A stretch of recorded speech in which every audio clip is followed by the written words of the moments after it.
पुण्यामध्ये आणि या विद्यानगरीमध्ये पुण्यनगरीमध्ये पुणे पुस्तक महोत्सवाचं आयोजन आहे आणि या भव्य दिव्य आयोजनाच्या त्यातून काही शिकण्याकरता मी आलो आहे। देशात एवढं मोठं आयोजन कधीच झालं नाही, तेवढं मोठं आयोजन हे पुण्यामध्ये आहे। महाराष्ट्रातल्या कानाकोपऱ्यातनं, देशातल्या कानाकोपऱ्यातनं विद्यानगरीमध्ये पुस्तक आयोजनामध्ये मोठ्या प्रमाणावर नागरिक, लाखोच्या संख्येने नागरिक या ठिकाणी येत आहे आणि या आयोजनामध्ये ज्या पद्धतीचा प्रतिसाद मिळतो आहे हे आमच्या महाराष्ट्राकरता भूषण आहे। गिनीज बुक ऑफ रेकॉर्डमध्ये, वर्ल्ड रेकॉर्डमध्ये या आयोजनाची नोंदणी होणार आहे, कारण इतकं मोठं आयोजन झालं आहे। त्यामुळे मी पुणे पुस्तक महोत्सवाकरता आलो आहे। महायुतीमध्ये मंत्रिमंडळ विस्तारावरून तिन्ही पक्षात नाराजी दिसत आहे। छगन भुजबळ नाराज आहेत, रामदास आठवले नाराज आहेत, सुधीरचे अनेक आमदार नाराज आहेत। मला वाटतं की शेवटी हा पक्षाचा निर्णय असतो।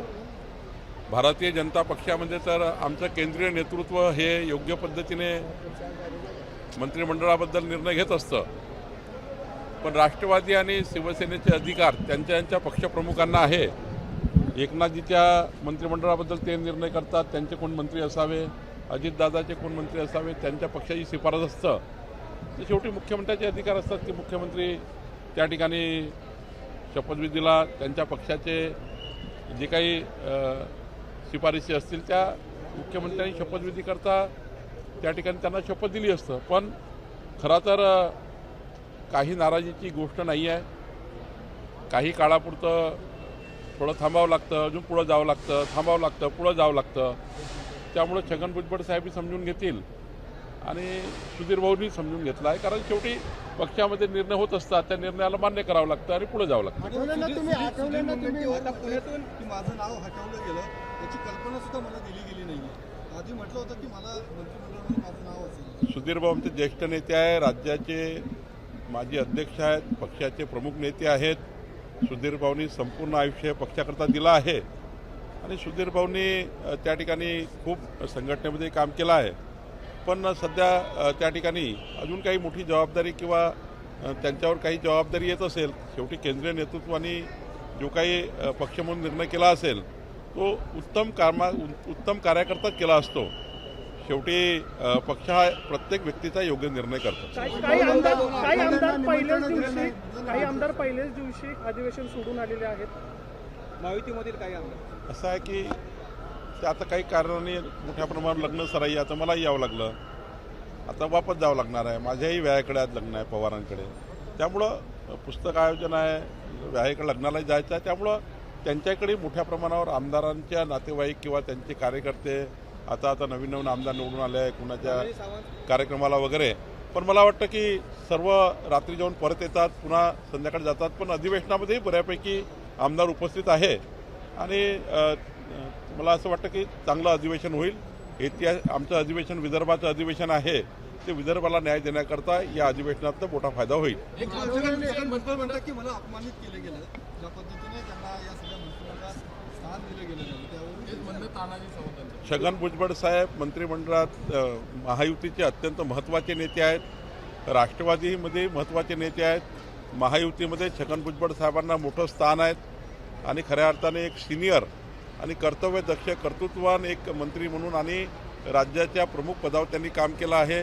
राज्याच्या जनतेकरता छगन भुजबळ साहेबांचं मोठं योगदान आहे आणि छगन भुजबळ साहेबांना खऱ्या अर्थाने काही जबाबदारी द्यायची असेल, मला वाटतं अजितदादा सांगू शकतील, मी तर फार सांगू शकणार नाही, पण छगन भुजबळ साहेबाचा सन्मान हा महायुतीला आहे आणि छगन भुजबळ साहेब आमचे वरिष्ठ नेते आहे महायुतीचे।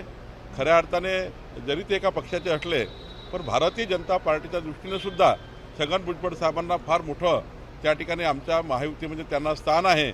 निश्चितपणे छगन भुजबळ साहेब जे काय आता मंत्रिमंडळात नाही आहेत ते, पण पुढं काही ना काही चांगला निर्णय होईल। आरोप होतोय मंत्रिमंडळ विस्तारावर, मुंडे असतील, तटकरे असतील, राणे असतील, कारण की 2014च्या पूर्वी तुम्ही घराणेशाहीवरच निवडणुका जिंकलेल्या आहेत वेगवेगळ्या मुद्द्यावर. आज तुम्हीच घराणेशाहीला प्रोत्साहन देता असं देखील म्हटलं जाते. कार्यकर्त्यांनी किती दिवस उपेक्षित राहायचे किंवा कार्यकर्त्यांनी अजून किती काळ वाट पाहिजे? ज्यांना असं बोलायचं आहे घराणेशाही वगैरे, त्यांनी खऱ्या अर्थाने कर्तृत्व बघितलं पाहिजे. आमच्या मंत्रिमंडळामध्ये जे मंत्री नेमल्या गेले आहेत किंवा मंत्री म्हणून शपथ घेतली आहे, माननीय मुख्यमंत्र्यांनी जेव्हा त्यांना शपथ दिली तेव्हा घराणेशाहीवरच्या आधारावर नाही आहे, तर कुठल्याही घराण्यातला एखादा कर्तृत्ववान कार्यकर्ता असेल त्याला कसं टाळता येईल? तुम्ही त्यांच्या घराण्याच्या आधारावर कुणाच्या कर्तृत्वाचा निर्णय कसा कराल? कुठल्याही घराण्याचं असणं त्याची थोडी चूक आहे. कर्तृत्वाने ते मंत्री झाले आहेत आणि मला निश्चित या ठिकाणी विश्वास आहे की देवेंद्र फडणवीसजींचं सरकार, आमचं सरकार, हे सरकार परफॉर्मन्स बेस्ड सरकार राहणार आहे. परफॉर्मिंग लोकांना आम्ही त्या ठिकाणी संधी दिली. खऱ्या अर्थाने हे सर्व मंत्रिमंडळ, आम्ही जो जाहीरनामा दिला, आम्ही जो मॅनिफेस्टो दिला आहे, तो मॅनिफेस्टो जाहीरनामा पूर्ण करण्याकरता पूर्ण काम करणार आहे. एक अत्यंत चांगलं मंत्रिमंडळ, सर्व भागाचा समतोल राखणारं, भौगोलिक समतोल, सामाजिक समतोल असं मंत्रिमंडळ आम्ही दिलं आहे. माननीय देवेंद्रजींनी दिलं आहे. आमचं सरकार हे जनतेच्या सेवेकरता आहे आणि मला विश्वास आहे 14 कोटी जनतेच्या विकासाचा संकल्प जो आम्ही केला आहे तो आम्ही पूर्ण करू.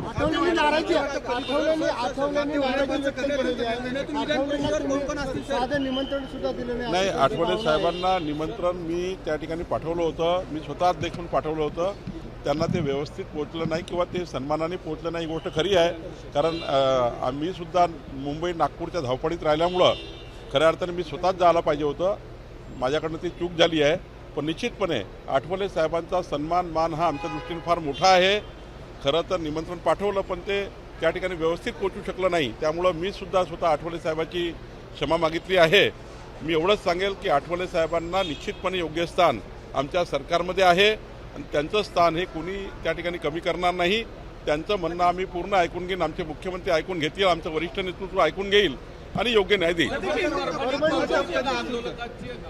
मृत्यू झालेला आहे आणि बीडमध्ये सरपंच देशमुख यांच्या हत्येचा एक माननीय मुख्यमंत्र्यांनी आज सभागृहामध्ये जो काही विरोधी पक्षाचा प्रस्ताव आला आहे, खरं तर गंभीर घटना आहे. अशा घटनेमध्ये पूर्ण चौकशी व्हावी. सर्व आधुनिक पद्धतीच्या चौकशीचे सारे हतियार त्या ठिकाणी वापरले पाहिजे, याकरता माननीय मुख्यमंत्र्यांनी सांगितलं आहे. आणि मला वाटतं परभणीच्या घटनेमध्ये तर जे काही आरोपी आहेत त्याला पकडलं गेलं आहे, ते मनोरुग्ण आहेत. आणि त्यानंतर जो प्रक्षोभ झाला त्यामध्ये काही तोडफोड झाली किंवा त्या ठिकाणी घटना घडल्या, ती सामाजिक त्या ठिकाणी आंदोलन झालं पण ते प्रक्षोभक झालं. पण मला असं वाटतं या आंदोलनातनं माझी विनंती सर्व समाजाला आणि परभणीच्या आणि सर्व महाराष्ट्राच्या जनतेला आहे की असे आंदोलन होत असताना जर आरोपी पकडला गेला आहे तर सामाजिक भावना दुखावल्या गेल्या आहे. पण थोडं त्या ठिकाणी जी काही परिस्थिती निर्माण झाली, सर्वांनी, सर्व पक्षाच्या लोकांनी अशा नंतर प्रक्षोभक जे काही होतं त्या ठिकाणी थोडं सर्वांनी आपापल्या भागातील कार्यकर्त्यांना सांभाळून घेण्याची गरज आहे. मला वाटतं याही घटनेची चौकशी होईल. बीडच्या घटनेची चौकशी माननीय मुख्यमंत्री मोदयांनी जाहीर केली आहे. निश्चितपणे शेवटचा जो कोणी आरोपी असेल त्यापर्यंत सरकार पोहोचणार आहे आणि माननीय मुख्यमंत्री सभागृहात त्याबद्दलचं पूर्ण माहिती देणार आहे. हिंदी में एक कैबिनेट एक्सपेंशन को लेकर नाराजगी है, खासकर आठवले सर, आपको कैसे की नाराजगी दूर करेंगे, क्या कहेंगे? देखिए, मुंबई में ये शपथ विधि होने वाला था 14 तारीख को, लेकिन हमारे विधायक ऑलरेडी नागपुर चले गए थे, इसलिए शपथ विधि का जो स्थल था वो चेंज हो गया और उसमें मैंने सारे पार्टियों को लेटर भेजा, सारे महायुति को लेटर भेजा है. लेकिन जो सम्मान से निमंत्रण मैंने जाकर खुद देना था आठवले जी को, मैं नहीं दे पाया, इसलिए मैं क्षमा चाहता हूँ. मैंने आठवले जी को भी क्षमा मांगा है. लेकिन निश्चित रूप से आठवले जी का स्थान हमारे महायुति में बड़ा स्थान है. उनका जो भी कहना है, हमारा केंद्रीय नेतृत्व, राज्य नेतृत्व, हमारे देवेंद्र जी निश्चित रूप से उससे निर्णय करेंगे.